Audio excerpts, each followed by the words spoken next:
Friends, welcome to your YouTube channel madam wow. आज हम बहुत इंटरेस्टिंग तरीके से क्लास 11th का चैप्टर स्टार्ट करने वाले हैं, जो हमारा क्या होने वाला है, कंज्यूमर इक्विलिब्रियम। अब हमारा जो चैप्टर है कंज्यूमर इक्विलिब्रियम, इसके अंदर हम किसके पॉइंट ऑफ व्यू से बात करते हैं, कंज्यूमर के पॉइंट ऑफ व्यू से। कंज्यूमर इक्विलिब्रियम में कब होगा, तो देखो, अगर मैं बात करूं कि आप कंज्यूमर हो, ठीक है, आपका क्या काम है कि आप जितनी भी इनकम अर्न करते हो वो सारी इनकम आप किस पे लगाते हो, गुड्स एंड सर्विसेज बाय करने पे। आप बच्चों की पॉकेट मनी है, आप किस में लगाओगे, चिप्स खाने में, पिज्जा खाने में, या कोल्ड ड्रिंक पीने में, या मूवी देखने में। तो कंज्यूमर अपनी इनकम इस तरीके से स्पेंड करता है कि वो किस पॉइंट पे आ जाए, इक्विलिब्रियम पॉइंट पे आ जाए। मतलब वो क्या अटेन कर ले, अपनी मैक्सिमम सेटिस्फिकेशन। ठीक है, मैक्सिमम। आप कंज्यूमर हो, आप कब तक पैसा लगाओगे चिप्स खाने में? अगर आपके पास 1000 रुपए है, आप कितने पैकेट चिप्स खा लोगे? 1 पैकेट, 2 पैकेट, 3 पैकेट। तीसरा पैकेट खाने पे आपको लगेगा बस अब मैं चौथा नहीं खा सकता। तो आप कहां पे मैक्सिमम फुल्ली सेटिस्फाई होगे? 3rd पैकेट तक। तो आप इक्विलिब्रियम में कब आओगे, जब आप तीसरे पैकेट पे आप क्या अटेन करो, पूरी तरह आप सेटिस्फाई हो, मींस आपका पेट पूरी तरह भर रहा है, तब तक ही आप पैसा लगाओगे। मतलब तीसरे पैकेट पे ही आप पैसा लगाओगे, तीसरे के बाद आप पैसा नहीं लगाना चाहोगे, क्योंकि आप उस चिप से क्या हो जाओगे, पूरी तरह सेटिस्फाई। तो कंज्यूमर इक्विलिब्रियम में कब पहुंचेगा, जब वो क्या हो जाए, पूरी तरह सेटिस्फाई हो जाए, और वो किसके बराबर हो, जितना वो प्राइस पे कर रहा है उस कॉमोडिटी को कंज्यूम करने के लिए। तो ये क्या हमारा कंज्यूमर इक्विलिब्रियम। इस चैप्टर में हम किसकी बात करेंगे, यूटिलिटी एनालिसिस की। कंज्यूमर इक्विलिब्रियम में 2 चैप्टर्स की बात हो रही है, पहला यूटिलिटी एनालिसिस, दूसरा ऑर्डिनल अप्रोच। कर ली कंज्यूमर बिहेवियर की बात कर ली। The behaviour of consumer is to maximise his certification as consumer spends his income, अपनी इनकम किस पे स्पेंड करता है, for the consumption of goods and services, and he will spend up to the level when he will be fully satisfied. So this is the behavior of the consumer, जो हिंदी में आपको explain कर दिया गया है। Utility का meaning देखो, utility का मीनिंग अगर मैं सिंपल वर्ड्स में बात करूं कि आप लोग क्या खाते हो, चिप्स खाते हो, पिज्जा खाते हो। ये पूरा सेशन किसके बीच में होने वाला है, खाने पीने की बातों में ही होने वाला है। ठीक है जी, आप चिप्स पिज्जा खाते हो तो जब आपको भूख लगती है, मतलब आपके मन में क्या सेटिस्फाई, आपको हंग्री हो, आपको पूरा पूर्ति करनी है अपनी हंगर की, तो पिज्जा के अंदर एक क्या है, पावर है। पिज्जा क्या है, कॉमोडिटी।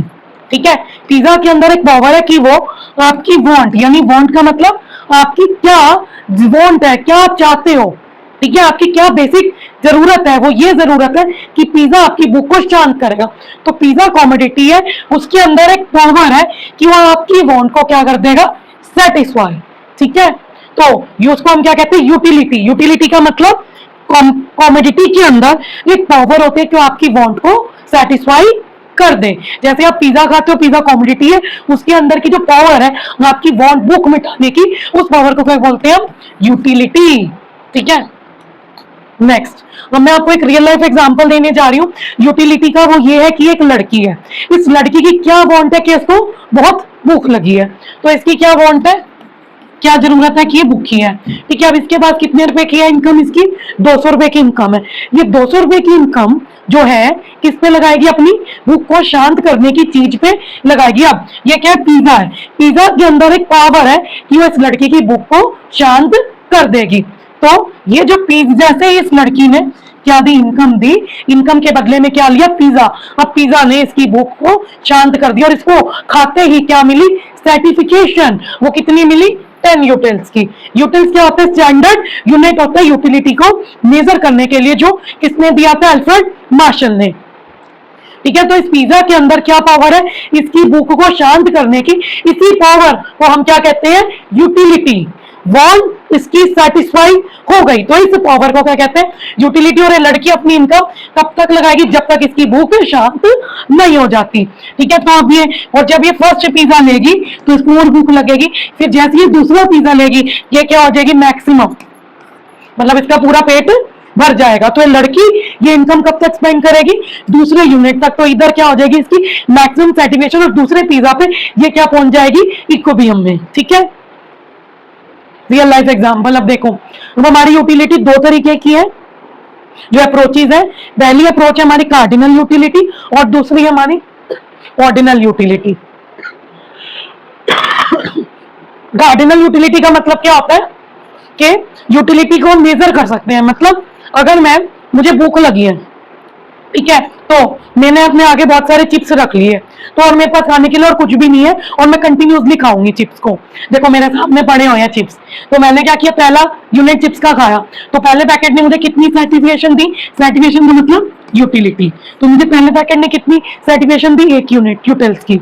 ठीक है, दूसरे पैकेट ने कितनी दी, 2 यूटिल्स की। तीसरे पैकेट ने कितनी दी, 3 यूटिल्स की। चौथे पैकेट ने कितने दी, 4 यूटिल्स की। मतलब यूटिलिटी को हम कैसे मेजर कर रहे हैं, नंबर्स की फॉर्म में। और उन नंबर्स को हम क्या किससे डिनोट कर रहे हैं, यूटिल्स से। किससे डिनोट कर रहे हैं, यूटिल्स से। तो कार्डिनल अप्रोच में हमें जो सर्टिफिकेशन मिलती है उसको हम कैसे मेजर करते हैं, यूटिल्स कार्डिनल नंबर्स में। किसमें मेजर करते हैं, कार्डिनल नंबर्स में। और इस यूटिलिटी को मेजर करने का स्टैंडर्ड यूनिट क्या रहेगा, यूटिल्स। ठीक है जी, याद हो गया कैसे मेजर किया यूटिलिटी को, कार्डिनल नंबर्स में, और स्टैंडर्ड यूनिट क्या रहेगा, यूटिल्स।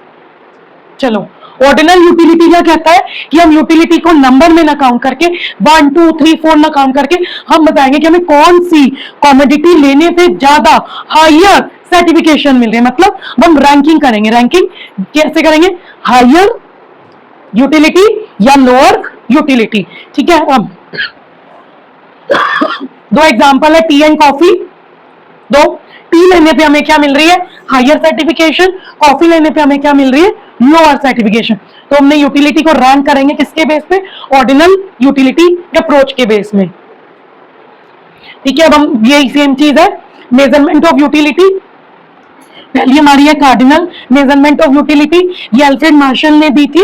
यूटिलिटी को मेजर कर सकते हैं कार्डिनल नंबर की फॉर्म में, 1 2 3 4 5, और एक हमारा स्टैंडर्ड यूनिट ऑफ मेजरिंग जिसको हम क्या कहते हैं, यूटिल्स। ठीक है, अब जे ने क्या दिया, तो ऑर्डिनल मेजरमेंट जिसमें हमने यूटिलिटी को रैंक किया था, सर्टिफिकेशन को रैंक किया था कि हमें हायर सर्टिफिकेशन कहां पे मिल रही है और लोअर कौन सी कम्युनिटी लेने पे मिल रही है। नेक्स्ट की अगर मैं बात करूं, वो हमारी के कार्डिनल मेजरमेंट ऑफ यूटिलिटी बच्चों में इस चैप्टर में पढ़ने जा रहे हैं। इसके अंदर हम किसकी बात करेंगे, utility analysis of consumers equilibrium. मतलब कंज्यूमर इक्विलिब्रियम में आएगा किसके अंडर, यूटिलिटी एनालिसिस के अंडर। नेक्स्ट हमारी बहुत भयंकर टर्म्स है जो हमें स्कूल में पढ़ाई गई है, बट हमें समझने total utility and marginal utility. ठीक है, पहले हम एक एग्जांपल देखते हैं टोटल यूटिलिटी और मार्जिनल यूटिलिटी का, फिर हम इन टर्म्स में आते हैं। देखो मेरे सामने पिज्जा पड़ा है, ठीक है, पिज्जा किससे बना है, स्लाइसेस से। इस पिज्जा में कितने स्लाइस है, जितने भी है 10 स्लाइस मान लो। जब मैं सारे 10 के 10 स्लाइस खा लूंगी, ठीक है, जब मैं टोटल स्लाइसेस कंज्यूम कर लूंगी, तो टोटल स्लाइसेस कंज्यूम करके मुझे जो यूटिलिटी मिलेगी वो क्या होगी, मेरी टोटल यूटिलिटी। हाँ, अब ये पूरा पिज्जा मैंने क्या किया, इस पिज्जा में से पहला यूनिट खाया, ठीक है, पहला यूनिट खाया, मुझे बहुत अच्छा लगा, मजा आ गया, बहुत भूख लग रही थी, पहला पीस खाया, थोड़ा पेट भरा, ठीक है। दूसरा पीस खाया तो मुझे उतना अच्छा नहीं लगा, तो फिर भी मैंने स्वाद में खा लिया। जब मैंने तीसरा यूनिट खाया तो बस भाई मैं और नहीं खा पाई। तो देखो, अब देखो जो मेरा पहला पीस है, पहले पीस और दूसरे पीस में हमें जो मैंने एक पीस खाया 1 मोर, यानी पहले मैंने एक खाया फिर दूसरा खाया, अब मैंने क्या खाया 1 मोर स्लाइस ऑफ पिज्जा। तो मुझे जो 1 मोर स्लाइस ऑफ पिज्जा खा के जो एडिशनल यूटिलिटी मिली, ठीक है, वो मेरी क्या है, मार्जिनल यूटिलिटी। और उसके बाद जब मैं तीसरा स्लाइस खाऊंगी, वो मैंने क्या खाया 1 मोर पिज्जा, तो उससे मुझे और एडिशनल यूटिलिटी मिली, वो भी मेरी क्या होगी, मार्जिनल यूटिलिटी। अब डेफिनेशन पे आ जाओ, पूरी क्लियर हो जाएगी। टोटल यूटिलिटी क्या होता है, जब हम क्या करेंगे, ऑल द यूनिट्स कंज्यूम करेंगे, ठीक है। जब मैं क्या खा लूंगी, सारे पिज्जा के स्लाइसेस, तो मुझे उस समय क्या मिल रही है, टोटल यूटिलिटी, जिसको हम क्या बोलेंगे, टी। MU। फिर मार्जिनल यूटिलिटी क्या होगा, जब मैं 1 मोर यूनिट ऑफ कमोडिटी खाऊंगी, मतलब अब मैंने पिज्जा के स्लाइसेस कर दिए, जब मैं पहला स्लाइस के बाद दूसरा स्लाइस खाऊंगी वो क्या होगा, 1 मोर यूनिट। तो पहले और दूसरे के बीच की जो यूटिलिटी मिलेगी वो क्या होगी, एडिशनल यूटिलिटी, उसको हम क्या बोलते हैं, मार्जिनल यूटिलिटी। ठीक है जी, फॉर्मूला क्या होगा मार्जिनल यूटिलिटी का, ये देखो, ये देसी एग्जांपल पे आ जाओ तभी समझ में आएगा। पहला स्लाइस खा के मुझे कितनी यूटिलिटी मिली, 10 यूनिट्स। ठीक है, ये मुझे पहला स्लाइस खा के क्या मिली, टोटल यूटिलिटी। ठीक है, अब देखो दूसरा स्लाइस खा के मुझे थोड़ी कम मिली, जो कितनी थी, 12 यूनिट्स की। ठीक है, यूटिल्स कर लो। अब मुझे इसके बीच का क्या निकालना है, MU। मैं कैसे निकालूंगी, देखो मुझे कितनी मिली थी यूटिलिटी अभी जो मैंने खाया, कितनी मिली, 12। ये किसने किया, अभी वाले में से क्या माइनस कर दिया, पिछले वाला, वो कितनी होगी, 10। तो MU कितनी होगी, 2 यूटिल्स। ठीक है, दोबारा रिपीट करो, अभी जो खाया 12 यूटिल्स, उससे पिछले वाले में से माइनस कर दो, तो कितनी आ जाएगी मेरी एडिशनल यूटिलिटी, जो मेरी क्या होगी, मार्जिनल यूटिलिटी। तो क्या फॉर्मूला बना हमारा मार्जिनल यूटिलिटी का, देखो मार्जिनल यूटिलिटी का क्या फॉर्मूला बना कि अभी वाले में से मुझे कितनी टोटल यूटिलिटी मिली, उसमें से क्या माइनस कर दो, पिछले यूनिट वाले को। ठीक है, अभी वाले में से क्या माइनस कर दो, लास्ट यूनिट जो मैंने खाया, तो मेरी क्या निकल जाएगी, मार्जिनल यूटिलिटी। याद रखना इसको। चलो अब आई होप आपको क्लियर होगा जो मैं समझा रही हूँ। अब पेपर में ना क्वेश्चन आता है बड़ा इंटरेस्टिंग सा, घुमावदार सा। वो ये क्वेश्चन आता है कि आपने PU और MU के बीच में एक ग्राफ बनाना है और एक शेड्यूल बनाना है। अभी टेबल से को क्या बोलते हैं, शेड्यूल। ठीक है, ये हमारा शेड्यूल है और ये हमारा ग्राफ है। तो मैं आपको सिखा देती हूँ शेड्यूल कैसे बना, और इससे हमारे न्यूमेरिकल्स भी सारे क्लियर हो जाएंगे PU और MU के। देखो अब ये ना हमारा क्वेश्चन है। ठीक है, मैं राइट से करवा देती हूँ। देखो 0 मतलब यूनिट्स में अभी कितने खा रही हूँ, 0 खा के मुझे टोटल यूटिलिटी कितनी मिली, 0, और MU मार्जिनल यूटिलिटी 0। तो पहला यूनिट मैंने खाया किसका, चिप्स का या पिज्जा स्लाइस का। किसका पहला यूनिट खाया मैंने, पिज्जा स्लाइस का। मुझे कितनी पहले स्लाइस से टोटल यूटिलिटी मिली, 8। मार्जिनल यूटिलिटी कैसे निकालूंगी, अभी वाले में से पिछला माइनस कर दो। अभी कितना है, 8, पिछला कितना है, 0, तो कितनी होगी मेरी मार्जिनल यूटिलिटी, 8। ठीक है, दूसरा स्लाइस खाया, दूसरा स्लाइस खा के कितनी मिली मुझे, 14 मिली टोटल यूटिलिटी। मार्जिनल यूटिलिटी कैसे निकालोगे, अभी वाले में से पिछला माइनस करो। अभी वाला कितना है, 14, पिछला कितना है, 8, तो कितनी हो गया, 14 माइनस 8, 6। ठीक है, अब देखो थर्ड स्लाइस का कैसे निकालूंगी, अभी वाले में से पिछला माइनस करो। अभी वाला कितना है, 18, पिछला कितना है, 14, तो कितना हो गया, 4। ठीक है, चौथे स्लाइस का कैसे निकालूंगी, अभी कितना है, 20, पिछला कितना है, 18, तो कितना हो गया, 2। पांचवें स्लाइस का कैसे निकालूंगी, अभी 20, पिछला 20, 20 माइनस 20, 0। अब 6 स्लाइस जब मैं खाऊंगी, इस समय क्या खाऊंगी, बस और नहीं खाया जा रहा, मुझसे पेट भर गया, तो उस केस में क्या होगा, मैं बिल्कुल खाना नहीं चाहूंगी, वोमिट सा करूंगी। तो इसलिए अभी कितनी मिल रही है, 18, पिछले से 20, तो कितनी होगी, -2। तो देखो समझो बेटा मेरी बात, जैसे जैसे मैं तो पिज्जा के स्लाइस खाती जा रही हूँ, मतलब ठूसती जा रही हूँ पेट में, मेरी टोटल यूटिलिटी बढ़ रही है बट कम बढ़ रही है। ठीक है, और मार्जिनल यूटिलिटी मेरी गिरती जा रही है, और एक पॉइंट ऐसा आ गया जब मेरी क्या होगी, नेगेटिव में। ठीक है, जब